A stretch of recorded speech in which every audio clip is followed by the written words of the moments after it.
Et salut à tous les amis, c'est CryptoPartage, c'est un plaisir de vous retrouver pour cette vidéo d'analyse du 16 décembre 2021. J'espère que vous portez tous très bien, un peu comme la map crypto aujourd'hui. Regardez le BTC qui est de retour aux alentours des 49 000 dollars et on a une très belle réaction du côté de beaucoup d'altcoins. Alors d'abord on va commencer par le plus gros, donc Ethereum qui récupère les 4 000 dollars, c'est un palier assez important. On verra cela sur l'analyse technique. Et pour le reste des altcoins, vous voyez la totalité sont dans le vert presque foncé et notamment on va faire un petit point dessus, l'IGLD plus 23%, un très joli rebond, 330 dollars, Avax aussi plus 20%, Avax je vais l'analyser dans la deuxième partie de la vidéo, j'analyserai aussi VeChain qui m'a été demandé en commentaire, donc plus 11% pour VeChain. On fera aussi évidemment un petit retour sur ce qui s'est dit hier du côté des États-Unis avec notamment la conférence de la Fed et puis comme d'hab des news, de l'analyse technique et enfin on terminera par la question de l'abonné. Allez, on débute avec rapidement un petit point sur le Fear and Greed, histoire de prendre un peu la température après ce très petit pump qu'on a eu donc sur le BTC. Donc vous voyez niveau 29, donc pour l'instant ça s'excite pas tant que ça, donc c'est plutôt cool, hein. Plus le cours du BTC va monter et plus l'excitation sera moindre, plus il y aura moins d'euphorie, plus on aura très probablement des chances d'aller beaucoup plus haut. Allez, on attaque tout de suite avec le bilan donc, de la conférence de la Fed qui a été tenue par Jérôme Powell, qui n'est rien d'autre que le président de la Fed. Donc la Fed, pour ceux qui ne le savent toujours pas, c'est la banque centrale américaine et donc c'est vraiment hyper important pour les marchés puisque c'est elle qui dicte notamment la politique monétaire du pays. Donc les deux grosses annonces si je devais retenir deux choses vraiment de cette conférence, c'est celles que je vais vous énumérer à l'instant. Donc sans grande surprise, les rachats d'actifs vont être réduits rapidement pour cesser totalement en mars prochain. Ça c'est la première grosse annonce. Alors les deux annonces, vous allez voir, c'est des annonces déjà que plus ou moins le marché avait conscience, hein. On savait que forcément tôt ou tard les rachats d'actifs ça allait être diminué. Qu'est-ce que les rachats d'actifs? C'est tout simplement la Fed en fait qui achetait tout simplement des actifs en bourse pour aider la bourse finalement à se maintenir et avoir surtout une pression acheteuse en plus. Là du coup ça va enlever une pression acheteuse, donc forcément c'est un point qui est négatif ça.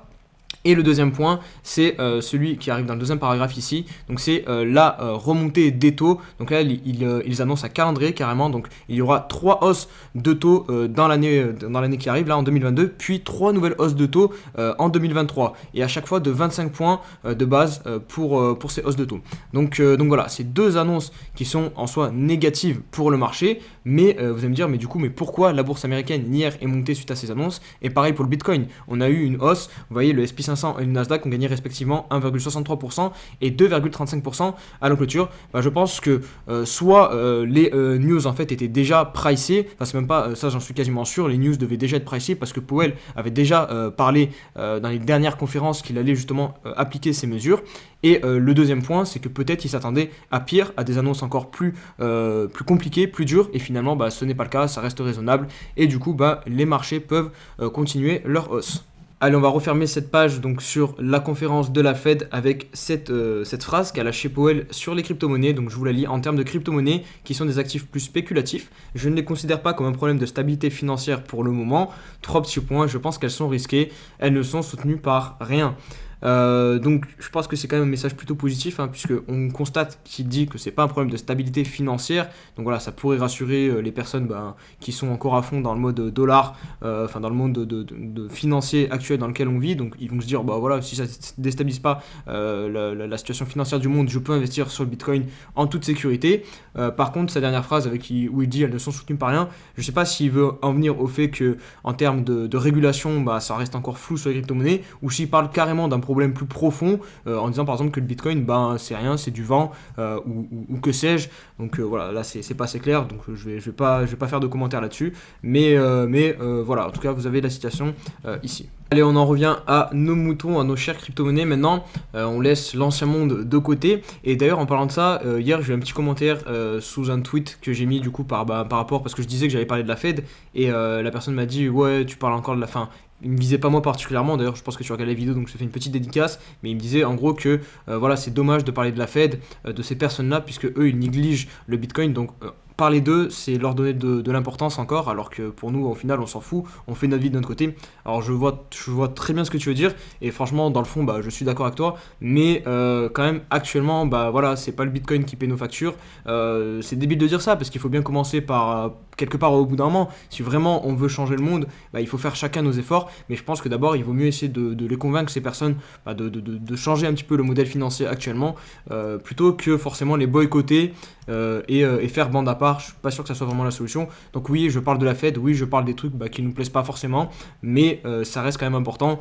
Et voilà, mine de rien, on est quand même là aussi pour essayer de gagner de l'argent, et le fait que je partage ces informations sur la Fed, la Fed va influencer les marchés, ça reste quand même important, je pense. N'hésitez pas à me donner votre avis en commentaire, mais moi je pense que c'est quand même important de parler de l'économie et des problèmes qui ne touchent pas forcément que le Bitcoin directement dans les vidéos. Allez, maintenant on passe au débrief de ce sondage donc, que je vous ai publié sur Twitter. Je vous avais dit que je ferai plus régulièrement ce genre de sondage, puisque je les trouve pas mal intéressants pour résumer le biais psychologique actuellement sur le marché. Et vous le voyez, pour ceux qui suivent régulièrement les vidéos, je vous avais dit que très probablement si je refaisais ce sondage, parce que je l'avais déjà fait au début du mois, on aurait des réponses totalement différentes, ce qui est en soi normal dans le fond. Mais donc ça se confirme, regardez, maintenant on a 40% et même plus, on a environ 60% des réponses qui sont comprises entre, on va dire, un Bitcoin à moins de 50 000 $. Donc le biais a complètement changé. Début du mois, on avait plus de 70% des personnes qui pensaient qu'on allait avoir un Bitcoin à la fin du mois au-dessus de 60 000 $.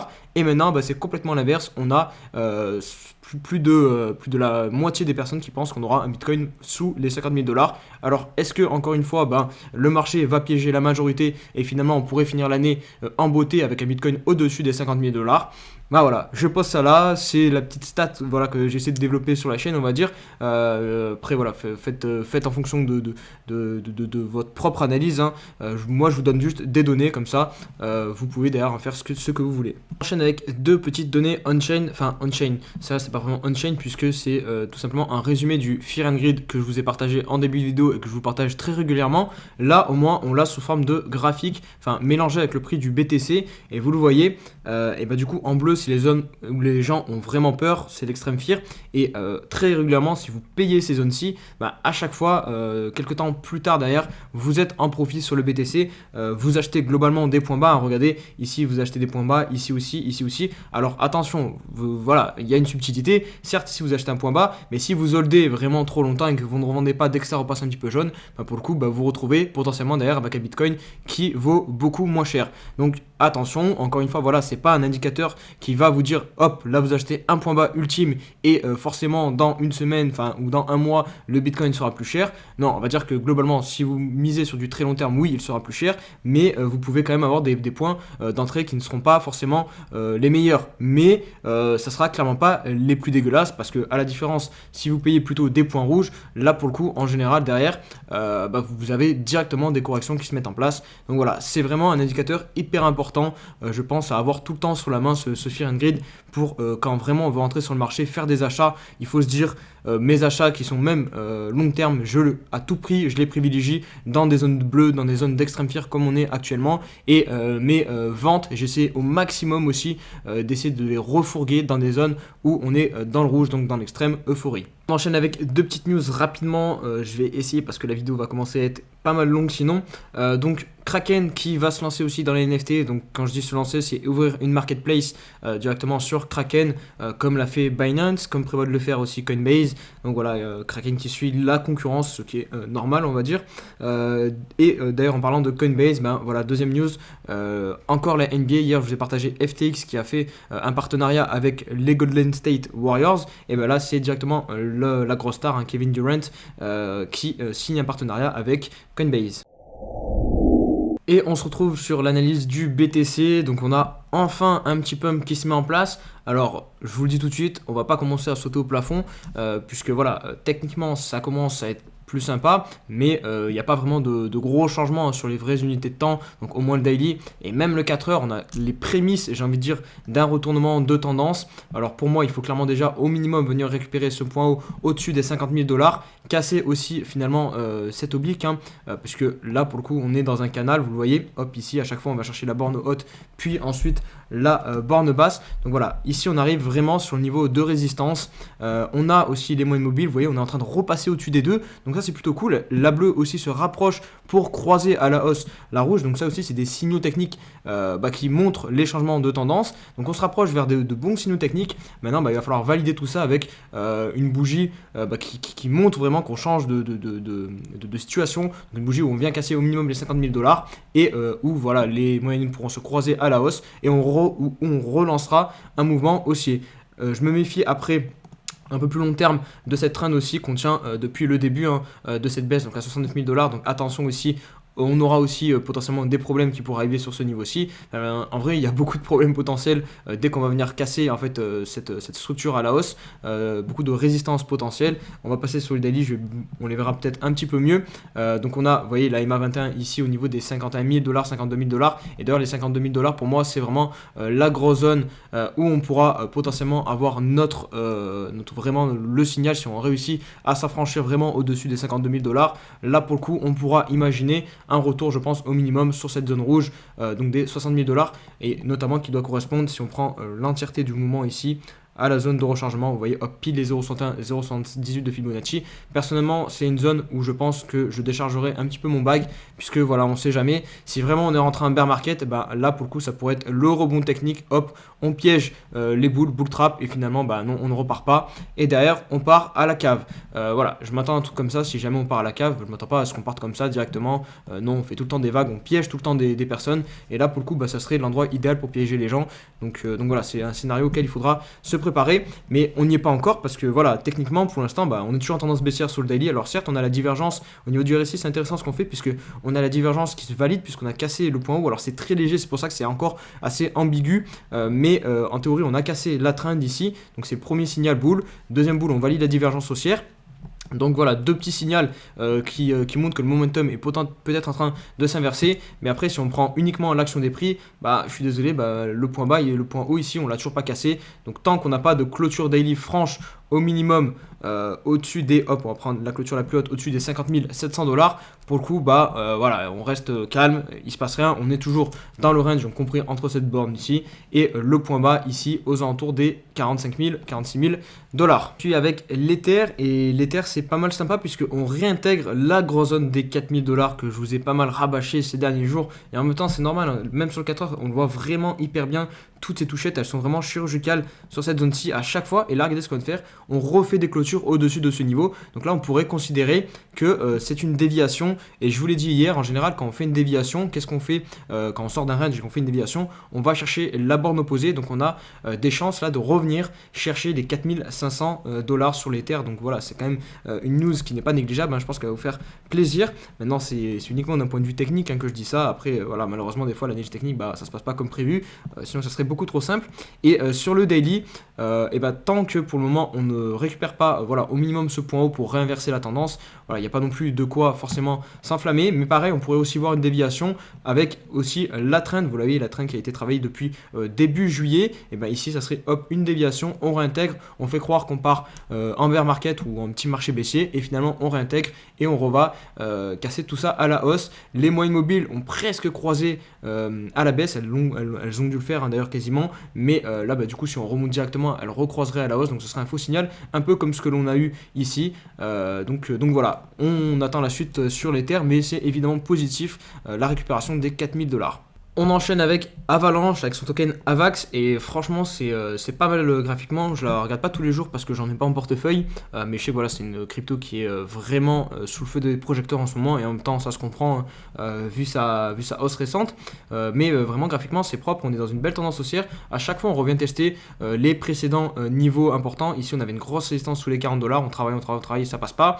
On vient recharger plus bas, hop, on passe, on valide comme pullback et on repart à la hausse. Là pareil, on se trouve une résistance, on passe pas, on reva en bas, décharger un petit peu et on remonte, hop, on passe. Et ici qu'est-ce qu'on vient de faire? Du coup le pullback de cette ancienne résistance, donc sur le support, donc maintenant des 75 $. Et là on est en train de repartir à la hausse. Les moyennes mobiles n'ont pas eu le temps de se croiser, on est revenu aussi chercher la zone des moyennes mobiles globalement, un peu comme ce que l'on avait fait ici. Hop, on revient dans cette zone-ci, hop, pareil, on revient ici avant de relancer la hausse. Et si je vous mets le weekly, vous allez comprendre ce que je veux dire. Voilà, la tendance est bien haussière, elle est vraiment très propre. Hop, point bas ici, point bas, point haut, point bas j'espère et nouveau point haut en théorie, donc voilà, il n'y a même pas d'essoufflement au niveau du RSI, hein, puisque regardez on a bien un point haut ici et un nouveau point haut ici, hop, donc ça diverge pas, et il y a même mieux que ça, on a une divergence cachée, regardez ici, hop, le RSI diminue, mais sur le cours, voilà, il n'y a pas un nouveau point bas qui est effectué, donc vraiment, techniquement sur AVAX, il n'y a pas beaucoup de choses négatives.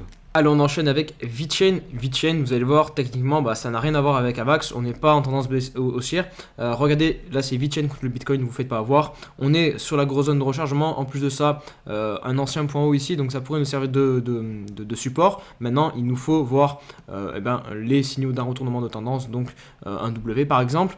On passe sur VET contre le dollar. Et vous allez voir, on est aussi sur des niveaux de support très importants, que ce soit sur le weekly, donc le niveau des 0.06 environ. Je vais passer sur le daily, comme ça on y verra un peu plus clair. On est vraiment dans un gros range sur AVAX, voilà, il n'y a rien de plus à dire. Voilà, c'est clair, il y a une borne haute, elle est ici à 0.15, une borne basse à 0.7. Voilà, si vous voulez spéculer, vous achetez la borne basse et vous essayez de revendre la borne haute ou plus, hein, si on vient la casser, ou si vous voulez pas spéculer, vous attendez de voir un retournement de tendance. Mais pour le coup, là, y a pas, on n'a même pas refranchi le dernier point haut. On est potentiellement en train de marquer une structure qui pourrait venir faire un changement de tendance.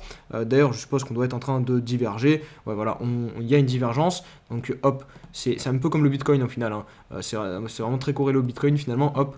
Donc on a cette divergence, mais pour le coup il faut, on l'a activé en plus, hein. J'allais dire il faut l'activer, mais elle est activée. Mais moi ce que je veux voir maintenant c'est le prix qui suit, donc un prix qui vient se hisser au minimum au-dessus des 0.08, et là pour le coup ça peut vous faire une entrée avec un peu plus de certitude, puisque vous payez un potentiel retournement de tendance.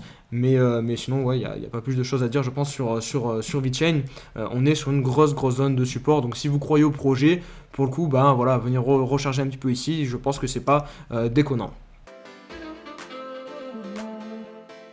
Allez, on se retrouve pour la question de l'abonné. Aujourd'hui, une question de Kevin Trapp. Enfin, c'est même pas une question en soi, c'est une remarque et je voulais réagir dessus, puisque j'avais pas eu d'autres questions en commentaire. Donc voilà, je te choisis toi, Kevin. Donc j'ai des doutes pour le cake, il sera haussier si le marché se reprend dans la globalité. Néanmoins, sa supply est trop importante et le burn tous les lundis ne suffit pas. Il reste inflationnaire. À chaque hausse, il sera un peu moins haut, à chaque baisse, il sera un peu plus bas. Quant à l'ATH, je vois pas comment il pourrait y retourner un jour. Alors, je vais prendre la chart rapidement du cake, histoire que on ait quelque chose à se mettre sous les yeux. S'il veut bien venir, hop, il est là. Donc, hop, on va se mettre sur le daily. Donc, d'ailleurs, c'est cool parce que hier, je vous ai fait l'analyse et regardez, on a bien réussi à clôturer au-dessus de cette zone que j'avais identifiée. Donc, pour moi, là, on relance une tendance haussière sur le daily, hein. Voilà, techniquement, c'est activé. J'ai ma divergence sur le RSI. J'ai l'action des prix qui me montre qu'on fait un nouveau point haut, et j'ai aussi la figure, la structure, le W. Donc techniquement, voilà, pour moi il me faut pas plus. Si petit dernier détail, ça aurait été les moyennes mobiles qui se croisent à la hausse, mais ça c'est un indicateur qui se veut en retard, donc ça va arriver théoriquement plus tard, quand le cours aura un peu monté. Donc voilà. Techniquement, on est sur un rebond, mais c'est vrai que voilà, d'un point de vue fondamental, le cake, il faut se méfier puisque c'est un token d'un exchange décentralisé qui est fourni en rendement, donc du coup, ça crée de l'inflation à chaque fois, et les gens, peut-être dès que voilà, ils mettent leur cake en stacking ou je sais pas dans des pools, et dès qu'ils reçoivent des cakes, du coup, ils les dumpent directement au marché. Donc c'est vrai que ça peut créer une pression baissière vendeuse assez puissante. Donc fondamentalement, c'est vrai que le cake, je sais pas trop si voilà, dans quelques années, ça sera encore là. Ça c'est à vous aussi d'essayer de faire vos recherches, mais d'un point de vue technique je pense que vraiment au moins cette zone là on peut réussir à la atteindre sur le cake. Je vais vous mettre une petite zone en rouge, comme ça on y verra un peu plus clair. Alors hop, c'est cette zone ci là, vous voyez, qui nous a servi, je l'ai mis un poil trop haute. Hop, voilà. Donc vous voyez, c'est cette zone là qui nous a servi de résistance, de support avant, et on a du coup cassé. Et en général, les résistances qu'on casse aussi fortes, on revient les backtester, et les supports, du coup là c'est un support qu'on casse, on revient le backtester en tant que résistance derrière. Hop, on revient faire ça. Donc voilà, c'est le scénario auquel je m'attends sur cake, et je vous avoue que j'ai un petit bac de cake, et je pense que voilà, ici j'hésiterai pas à en décharger quelques-uns. Voilà pour cette vidéo les amis, j'espère qu'elle vous a plu. Si c'est le cas, comme d'hab, n'hésitez pas à mettre le petit pouce bleu, à me suivre sur mes différents réseaux sociaux, et on se dit à demain pour une nouvelle vidéo. Allez, ciao ciao.